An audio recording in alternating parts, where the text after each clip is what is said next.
And welcome back to our studio. Bill Clement, Ray Ferraro, joined by Team Italy's goaltender Jason Muzzatti. And you guys had an unbelievable game that ended up in a tie against Team Germany today. And I'm wondering if it's appropriate to say congratulations on the tie. I think people outside of our locker room are excited about it.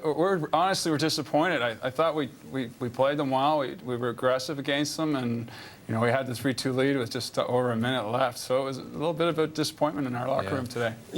Bill and I were trying to figure out the permutations of what that tie does.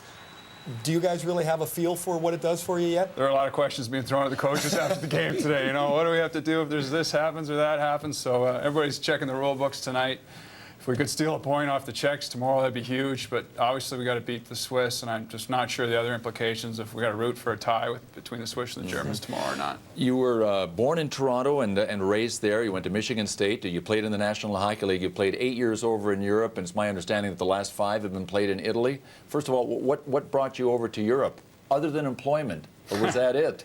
Well, after the 97-98 season, I started with the Rangers. I got traded at deadline. I had off-season heart surgery, believe it or not, in August, though. So it's just terrible timing. So you have surgery in August, especially when you split your chest open. You're not going to start the season in September. So I missed the whole year till February. I got a job in Berlin, and I just got the European bug. I tried to get to a training camp on a tryout. That goes right. It doesn't work very well. Have you been through that? Right at the end. Okay. And that became the end. All right. So after that, I hooked on to Finland, and I went a couple years in Germany. And then what the Italian league was offering, a rule that they had is you need to play 2 years in their league to become eligible for the Olympics if you had Italian-born parents, which I did. So I came over to Milan 5 years ago, and now I'm in Bolzano. Now, so you come to Italy to become eligible to play in these games. When did it really seem like it might happen for you? Honestly, it wasn't until this offseason. Guys are saying, okay, you played your 2 years, now you're going Olympics. And I'm like, well, guys, I'm 32 years old. I'm going to be 36 when Olympics come. Obviously, there's a lot of things can happen to older hockey players. So it was really this summer. We had an early training camp. We were going to Czech Republic, and it started to become real. You had to order tickets and find an apartment for your family. So it was really just this season when it became real. Awesome. Any idea if you're going to play tomorrow? You guys hook up with the Czech Republic.